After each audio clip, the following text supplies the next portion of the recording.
Good afternoon. My name is Anthe Frangiatis. I'm here on behalf of Selmar Eggers Property, together with my partners, Jane and Bob Gleason. We welcome all of you on this beautiful afternoon in historic downtown New Bedford. Thank you for being part of our preservation journey. As we stand on the shoulders of the many people and organizations like Whale who came before us, taking a chance on New Bedford. Since 1977, when a gas explosion rocked downtown and set this building on its future path, much has changed. Additionally, New Bedford is significantly different today than it was in 2012, when Jon Mitchell was sworn in as the city's 38th mayor. With reimagined parks, updated public spaces, new businesses, state-of-the-art public schools, and the blossoming of the downtown arts and culture scene, New Bedford is alive and thriving like never before. But through all the drastic change and modernization around the city, Mayor Mitchell has always kept historic preservation a priority. I'm pleased to welcome the mayor to make a few remarks this afternoon. Awesome. Thank you, Anthe. Thank you. Thanks, everybody. This is really exciting. I mean, I got to tell you, I have. It's great to see everybody. I really would love a glass of wine right now. This is that's really eager. Working on it. Get in there.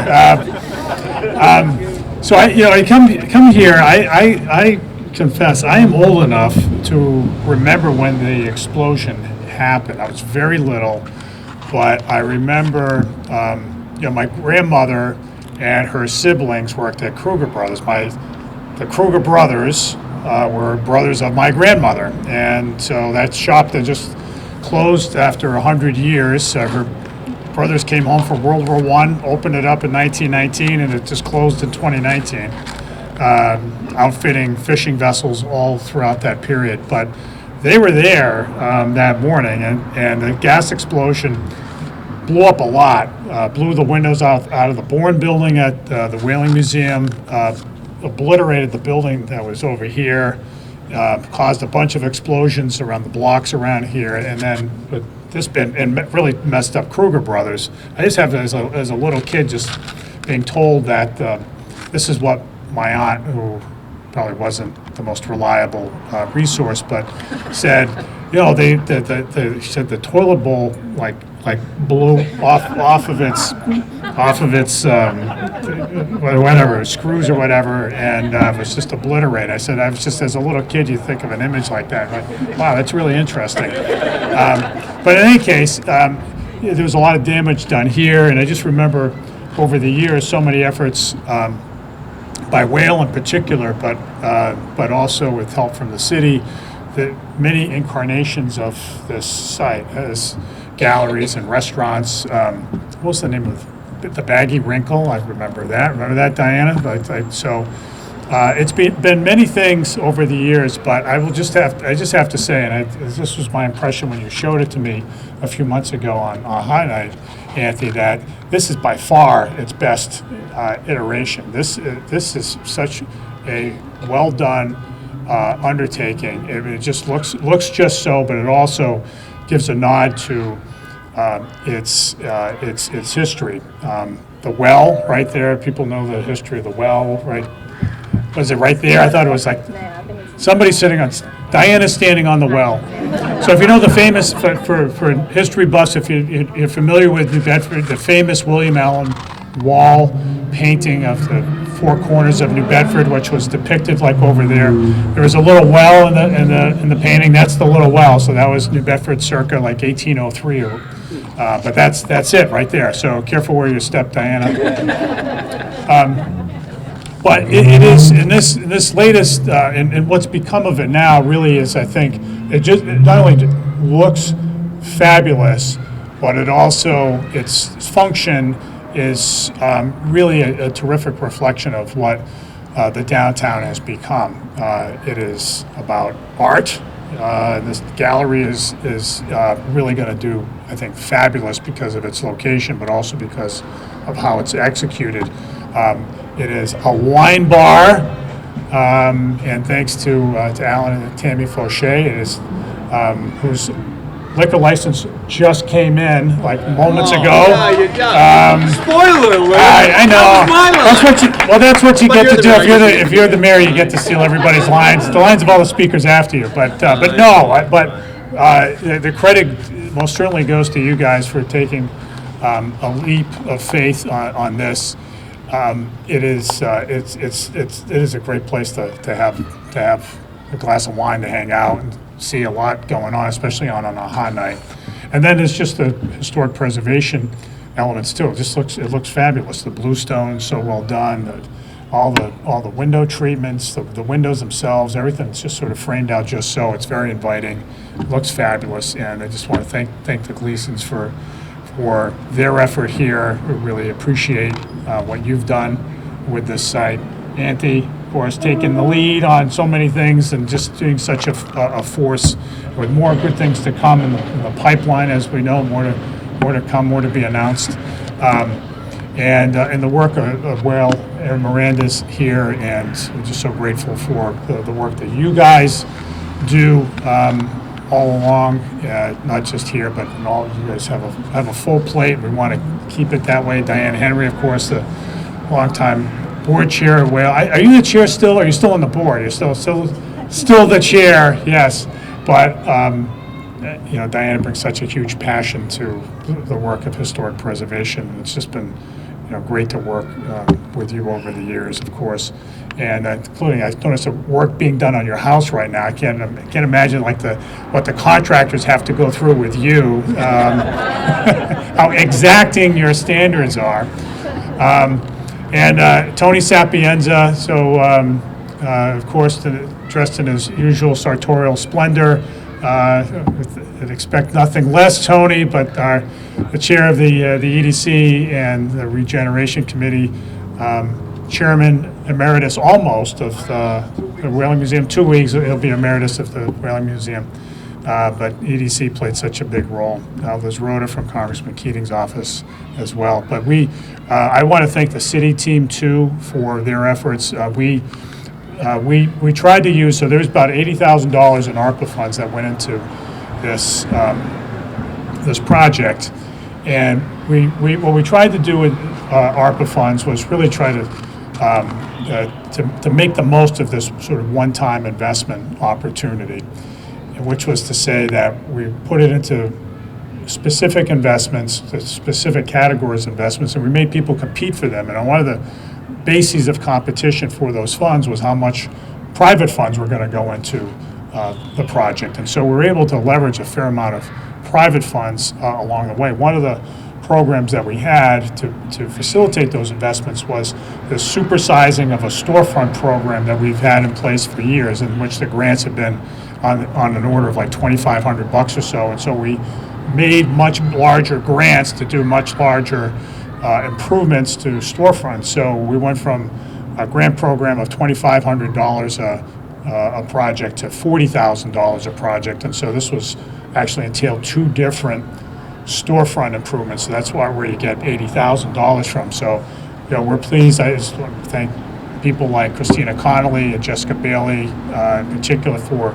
stewarding all those funds. And of course, the City Council, Council President Burgo is here. This is something the City Council very much supported along the way. You can see these improvements all over the city, of course, not just in the downtown. So it's terrific. I'm really looking forward to enjoying this on a fairly regular basis. More regular than I would ever care to admit publicly, but having a wine bar like this really adds something special to it.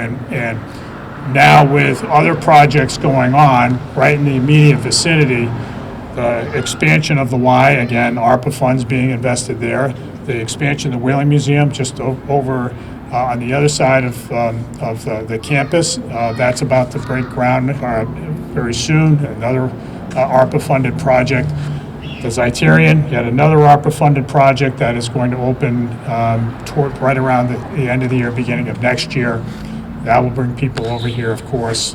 Things like that we're doing along just down there on Union Street, some, again, more ARPA funds there. So we've been able to put the money out there, make things happen, and allow those things to build off of one another. And this is just another example. But it wouldn't have happened without you guys. Many kudos to you, and congratulations on a job well done. Thanks, everybody. Oh, I have, of course, it wouldn't be a business opening if I didn't have a proclamation, because you can't possibly open a new business without a proclamation, Anthony. So this is to you and to the Gleasons on the restoration of this building. But it says here, the City of New Bedford hereby offers its sincerest congratulations to Auntie Frangiatis and Robert and Jane Gleason for the Selmar Eggers Property LLC in recognition of their efforts to preserve the Selmar Eggers Building, restoring a piece of New Bedford's storied history, signed by me on this day. And I want to thank also the Fauchets for activating that wine bar, which is, again, going to be a huge hit in the city. I'm going to give this to you, Anthony. But thank you guys so much. You're welcome. Yeah, really well done. And I'll turn the mic back to you, Anthony. Thank you. Whoa. Sorry. I knew I was forgetting one thing. Yeah, turn things back down. Thank you, Mayor Mitchell.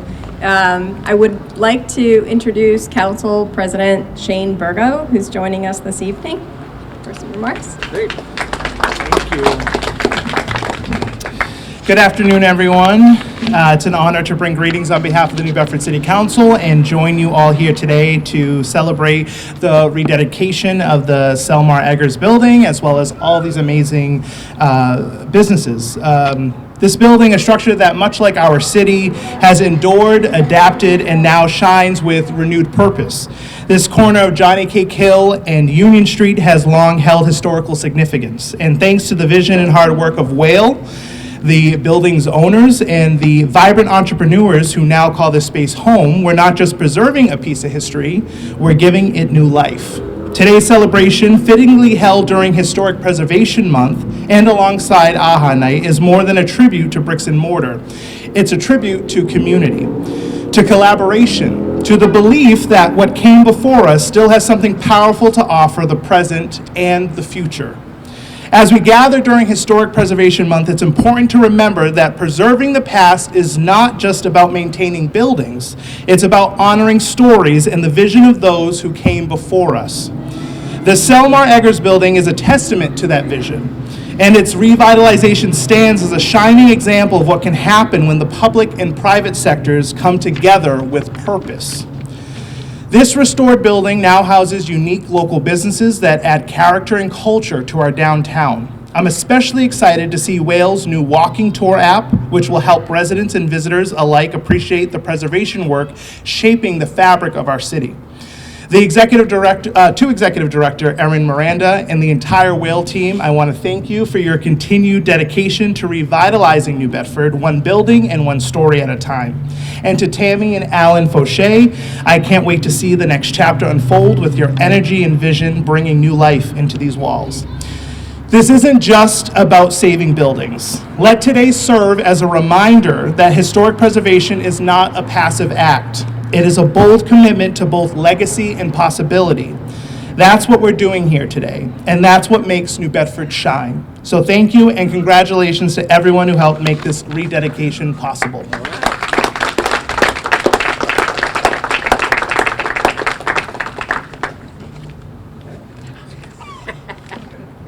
Thank you, Councilor Burgo. Erin Miranda has joined Whale as the Executive Director in 2023 after spending 2 decades in preservation efforts across Massachusetts. Continuing Whale's tradition of partnership, she's excited to take on new projects and to be a collaborative resource for the New Bedford community. Erin Miranda, Executive Director. Thank you, Anthony. Thank you, Mayor Mitchell, Council President Burgo, and thank you all for being here on this beautiful afternoon when everybody thought we were going to get rain yesterday. Rededicating the Selmar Eggers Building is a really fitting way to celebrate National Preservation Month. This building, as you know and have heard, is the recipient of not one, but several restorations throughout its life. And as we gather, to commemorate this, it is a fitting comment on preservation. It never ends. And while that may mean some job security for me, it really just goes to show that preservation isn't a one-time act. It's constant. Through day-to-day stewarding of these historic buildings and the work that has gone into preserving them, their layers of history, their stories, and adapting them to new and creative uses. The Eggers Building is a fantastic example of how Whale has worked over 6 decades. We save, restore, and pass on these buildings to new stewards, such as Anthony, Jane, and Bob. These stewards carry on the act of preservation every day through their ownership and dedication to their buildings, hopefully inspiring others along the way. Preservation would not be possible without partners like Anthony and the Gleasons, Mayor Mitchell, the City Council, business owners like Alan and Tammy, and so many others that make what we do and are celebrating here today and through Preservation Month and every month possible. So thank you all for what you do. And I have to give a shout out to Diana Henry, our board chair, June Gogan, also a board member, and Diane Broder, our general manager. So I had the opportunity to look through our Eggers Building file. And it is quite old, but it was fascinating. I was looking at newspaper articles that talked about saving the building, moving to a new site, restoration progress reports, black and white pictures, handwritten notes, and some very, very cool pictures of the kettle that I have to give Anthony, and I have to scan those for you. It's remarkable to be here almost 50 years later, building on what those people did back then and carrying the torch forward. So preservation, as we all know, takes time.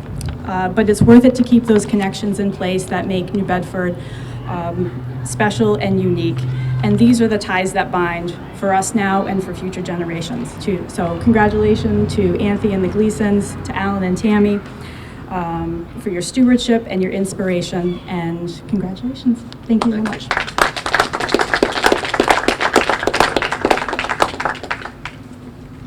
Speaking of that kettle, it's been here since 1850.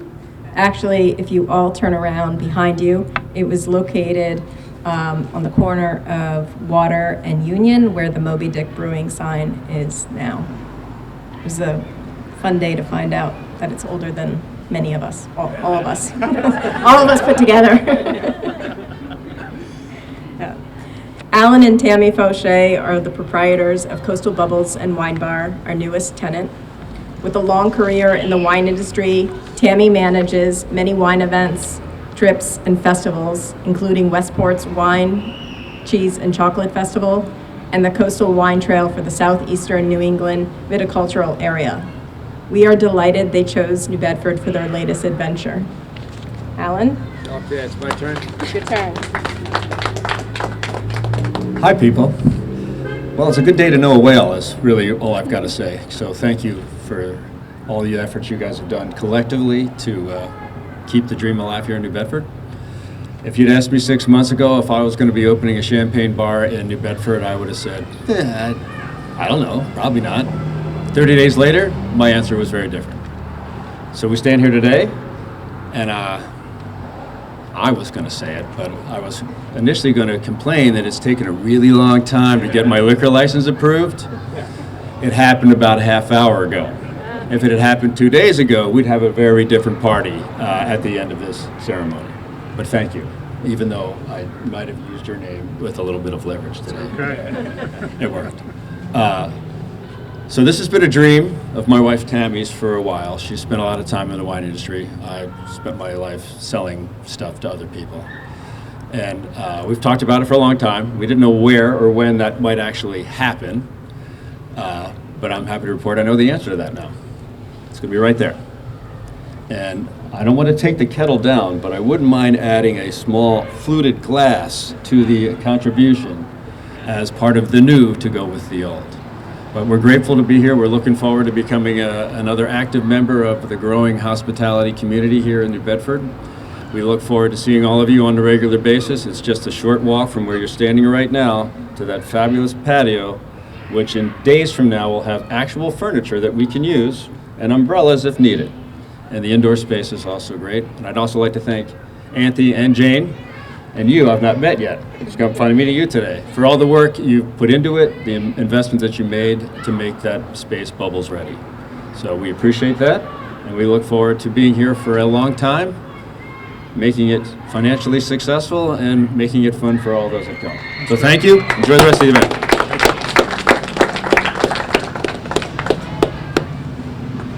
So with that, I would like to welcome all of you to the front of the Selmar Eggers Building, where we will be reinstalling the plaque that was walking around you. That was on the building when we purchased it in 2022, removed for restoration purposes, and we'll be reinstalling it again.